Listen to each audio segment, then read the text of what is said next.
আলাইকুম সবাই কেমন আছেন আশা করি সবাই ভালো আছেন আলহামদুলিল্লাহ আপনাদের দুয়ায় আমি অনেক ভালো আছি আর নতুন আরেকটা ভিডিওতে সবাইকে ওয়েলকাম জানাচ্ছি আজকে হচ্ছে ঈদের 5তম দিন তো আমার একটা জিনিস খেতে খুবই ইচ্ছা করতেছে আপনাদের করতেছে কিনা আপনারাও জানাবেন তো আমি হচ্ছে ফেসবুকে ঢুকলেই একটা খাবার দেখতেছি মানে এই খাবারটা দেখে আমার অনেক ইচ্ছা করতেছে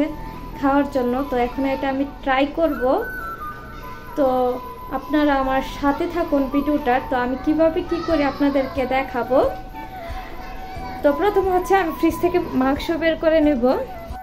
এই হচ্ছে আমার ফ্রিজের অবস্থা তো গতকালকে আমি ফ্রিজ পরিষ্কার করছি মানুষ ঈদের আগে করে আমি ঈদের পরে করছি এই তাকটা খুলে ফেলছি এখন হচ্ছে মেন কথা আমি কিভাবে মাংস বের করব এগুলো সব বরফ হয়ে আছে আমার তো মাংস বের করতে হবে মাংস হচ্ছে ভিতরে আচ্ছা ঠিক আছে আমি মাংস বের করে আবারও ক্যামেরার সামনে আসব অবশেষে এতগুলা প্যাকেট বের করার পর আমি যে মাংস খুঁজতেছিলাম তার সন্ধান পেলাম এটা হচ্ছে একটা পুতলা এটা আরেকটা হচ্ছে এটা হাতের অবস্থা মানে অনেক বরফ হয়ে গেছে এখন হচ্ছে এটা নামাবো আর ওইগুলো রেখে দিব বরফ হওয়ার আগে সবকিছু রাখতে সুবিধা কিন্তু বরফ হয়ে গেলে রাখা অনেক কষ্ট হয়ে যায় এবং অনেক জায়গার প্রয়োজন পড়ে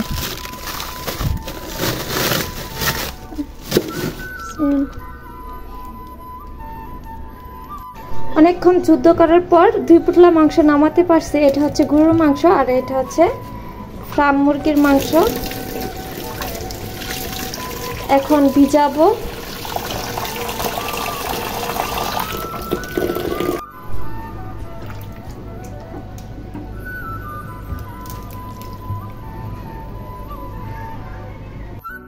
তারপর হচ্ছে এগুলো মানে গরুর মাংস আর মুরগির মাংস একটু পরিমাণ মতো নিয়ে নিলাম কারণ মুরগির মাংস কারিমাকে বেচে দিব আর হচ্ছে গরুর মাংস আমাদের জন্য তারপর হচ্ছে ম্যারিনেট করে নিব চিকেনটা এখানে হচ্ছে একটু নুডলসে মশলা দিয়ে দিলাম তারপর হচ্ছে একটু টমেটো সস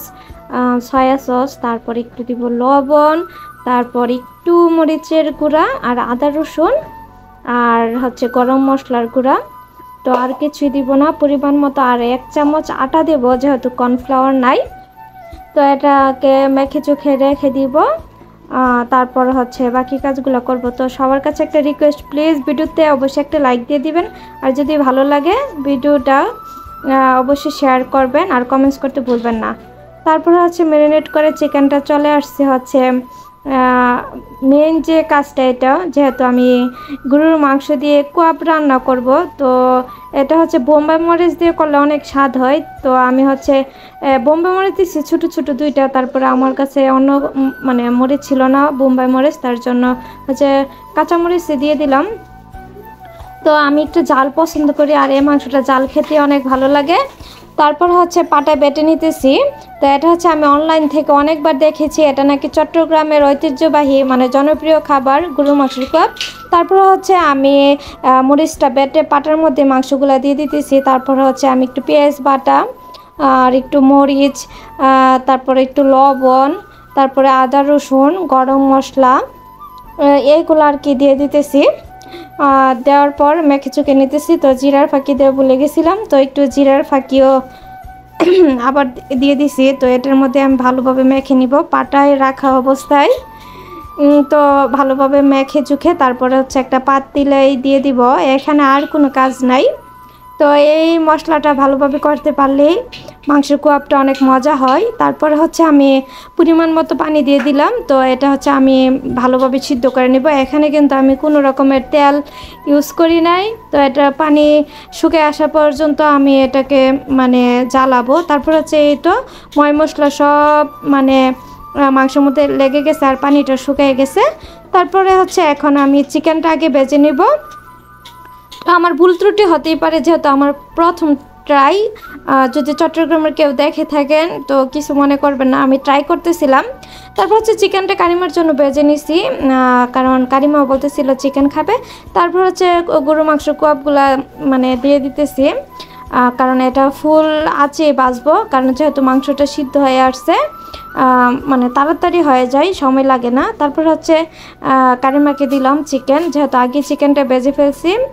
গরম গরম খেতে মজা লাগবে। তারপরে হচ্ছে আমার মেয়ে বসে গেল খাওয়ার জন্য, আর সস অনেক পছন্দ করে। তো কারিমার বাবা কারিমা মানে ও অনেক পছন্দ করছে, আমি বলতেছি মা কেমন হয়েছে বল, মানে লাইক দেখাতেছে লাইক। তো চিকেন খাচ্ছে, তারপরে আসছি আমি আবারও চুলায়। তো গরুর মাংস কোয়াবগুলো হয়ে গেছে, মাশাআল্লাহ এত সুন্দর কালার আসছে আর এত সুন্দর ফ্লেভার আসতেছিল। যখন মানে গরুর মাংসটা সিদ্ধ করতেছিলাম, তখন বাছতেছিলাম তখনও। তারপরে হচ্ছে আমি গরুর মাংসর কোয়াবটা নিয়ে আসছি, পেঁয়াজও একটু সাজিয়ে দিলাম। তো আমার স্যারের মুখটা দেখবেন খাওয়ার পর কি করে। তো মাশাআল্লাহ মানে ও একটা হাসি দিছে, বলতেছে মাশাআল্লাহ অনেক টেস্ট হয়েছে। আসলে এত টেস্ট হয়েছে কি বলবো, যারা যারা খান নাই ট্রাই করে দেখতে পারেন, একটু জাল জাল ময় মশলা সহ, মানে খেতে অসাধারণ। পেঁয়াজ সাথে খেলে তো আর কথাই নাই। তো সস দিয়েও ভালো লাগে, তো কারিমার বাবা সস দিয়ে খাচ্ছিল। আর মাংসগুলো কিন্তু মোটামুটি অনেকগুলাই নিচ্ছি, কিন্তু মানে বাজার পর অল্প হয়ে গেছে। তো এই ছিল আজকের সুন্দর একটা মুহূর্ত আপনাদের সাথে শেয়ার করা। তো সবাই ভালো থাকবেন, সুস্থ থাকবেন, আল্লাহ হাফেজ।